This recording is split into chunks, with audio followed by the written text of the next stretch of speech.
God so loved the world that he gave his only begotten Son, so that everyone who believes in him might have eternal life. The Lord be with you. And with your spirit. A reading from the Holy Gospel according to John. Glory to you, O Lord.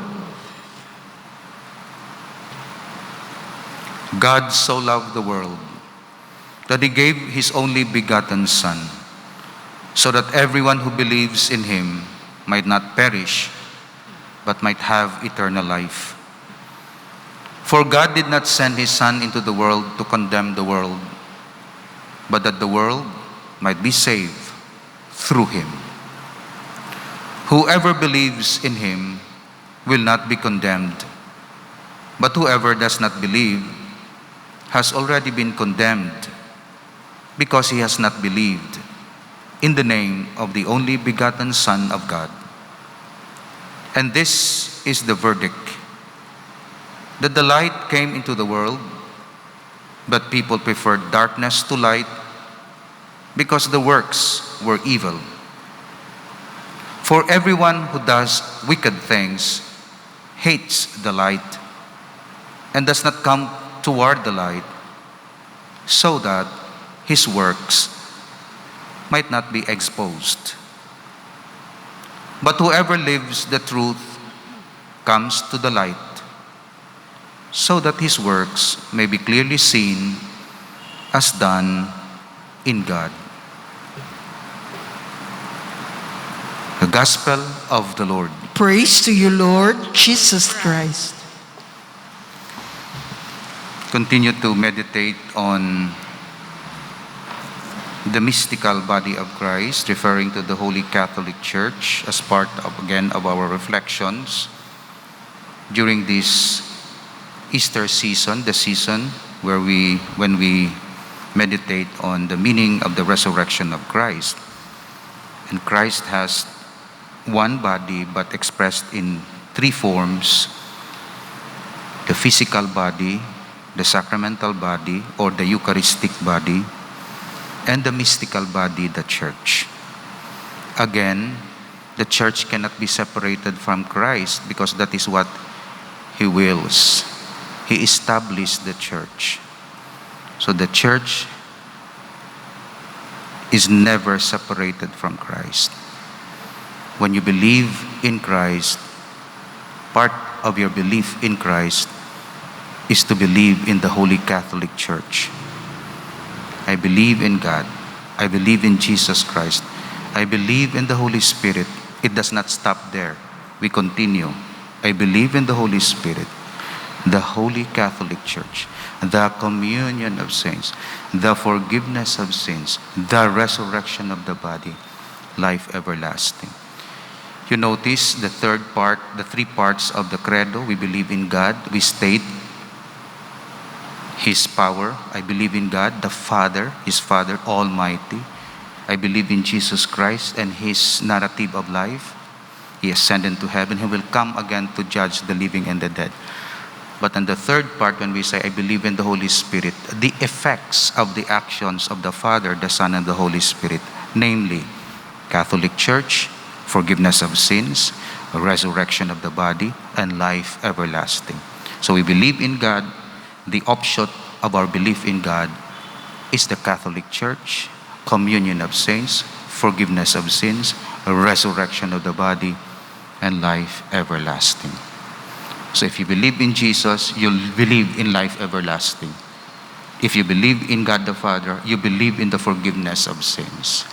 So it cannot be separated. It's not the invention of the Catholic Church, the sacraments. No, it's the establishment.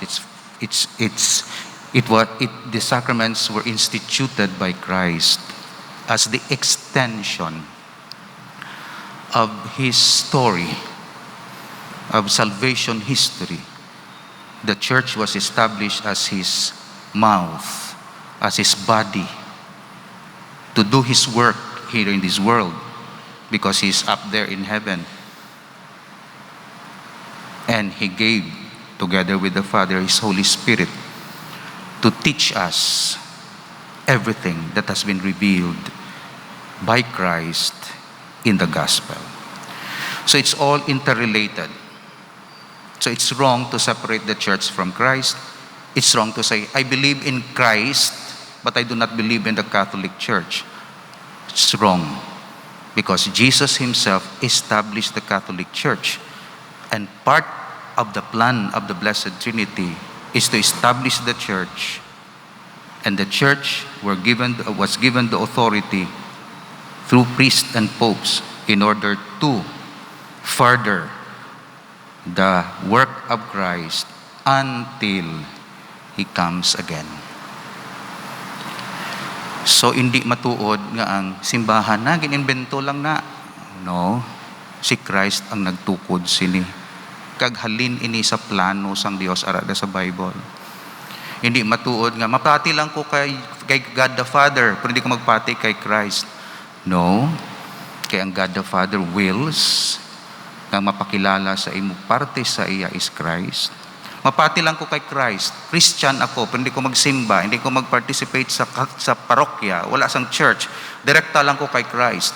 No, kung gapati ka kay Christ, gapati ka sa church nga gin-establish niya.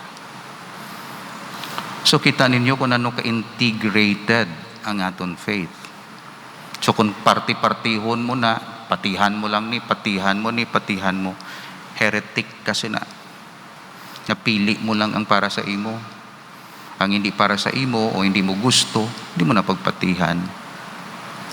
Ang matudtuod nga Katoliko, nagapati sang bugos nga pagtulunan. One thing is to believe and to accept sang bugos nga pagtulunan.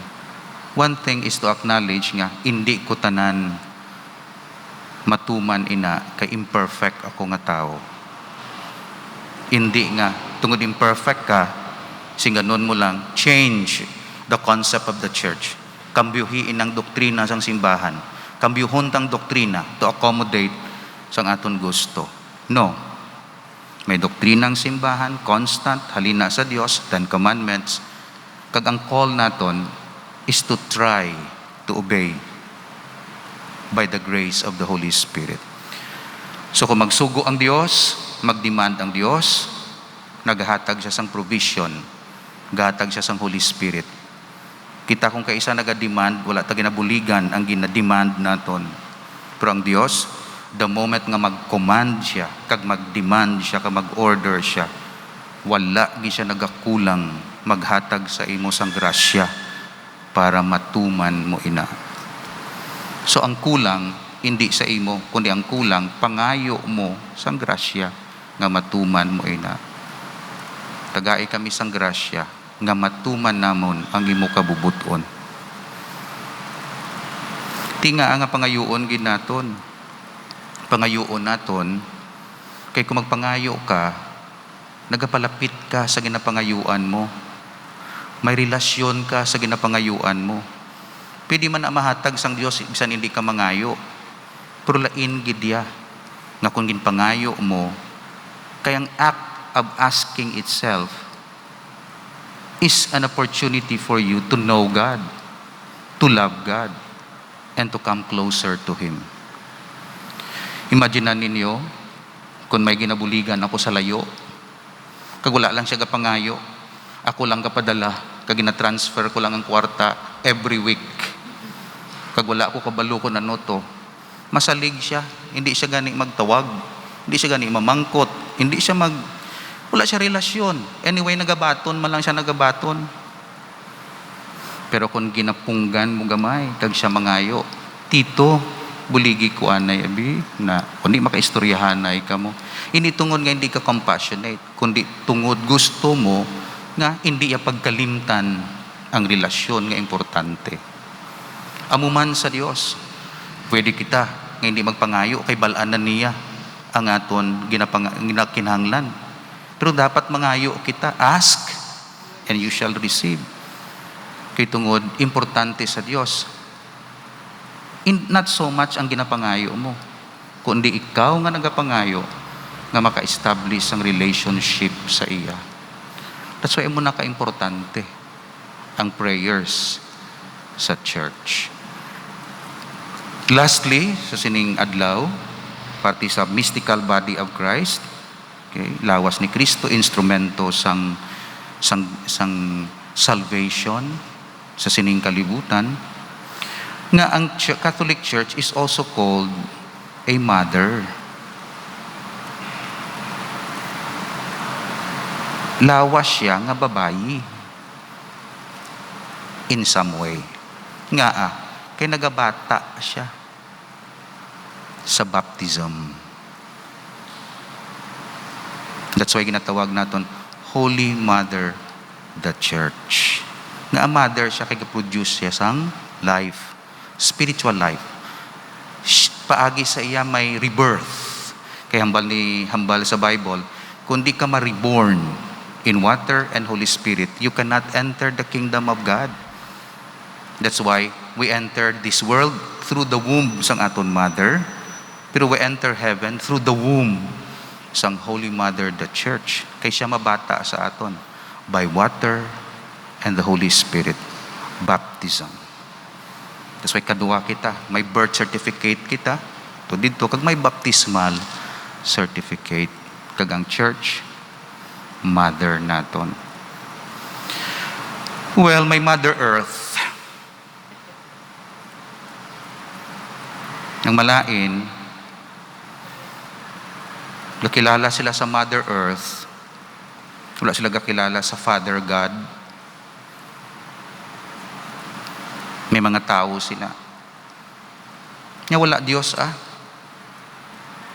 Pero ang ilalab sa Mother Earth, sobra-sobra. Ito may distortion siya. Gapati siya sa Mother Earth. Pula siya gapati kay Father God. Para sa Katoliko, we love this earth. But actually, it's not a mother. Wala naghalin ng Mother Earth sa simbahan. Kaya ang mother iya Mother Mary, kag Mother the Church sa spiritual. O galing kay Mother Earth ya sa material. Ang problema mo, kuwaon niya ang role sang Mother Church.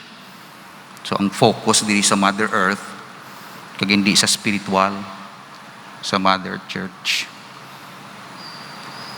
Delikado ina.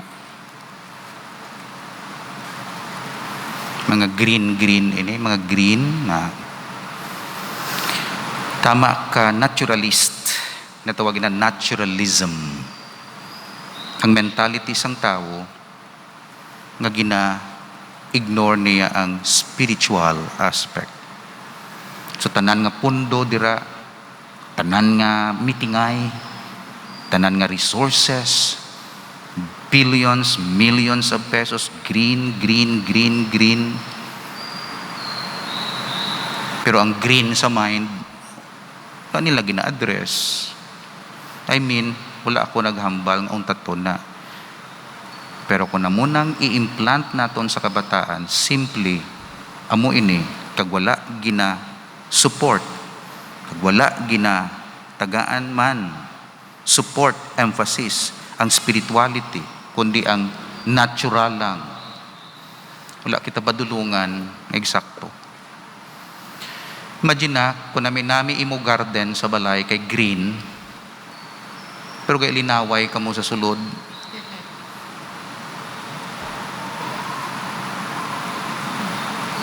Intatap mo si Mother Earth. Pero wala ka mo kapalang muyo sa sulod sang balay, kay wala ka mo Father God. May green ka nga garden, pero wala na bunyagan imo bata, kay wala sang Mother Church. Yaga mo na ang tendency, subong.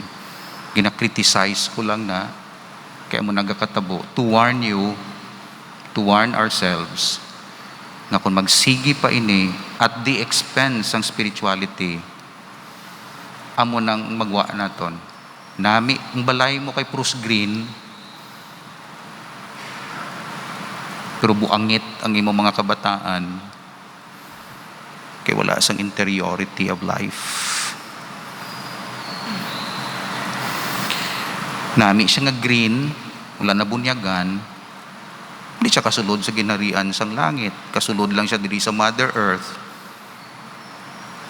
Pero sa heaven, napabayaan siya.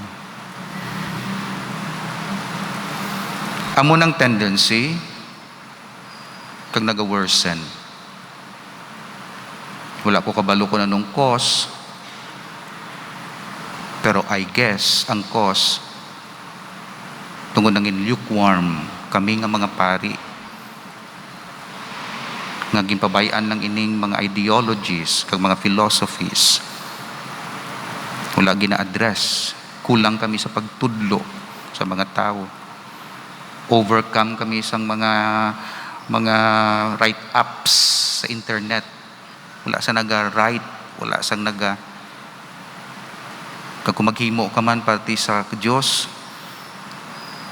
majority, wala man naga-support, lukewarm man. I don't know kung ano. Pero inatanan, nag-penetrate sa church, kung sa mentalities ang Katoliko. Bunyagin ninyo, of course, ang inyo tanom, nami nga green, pros kay dada.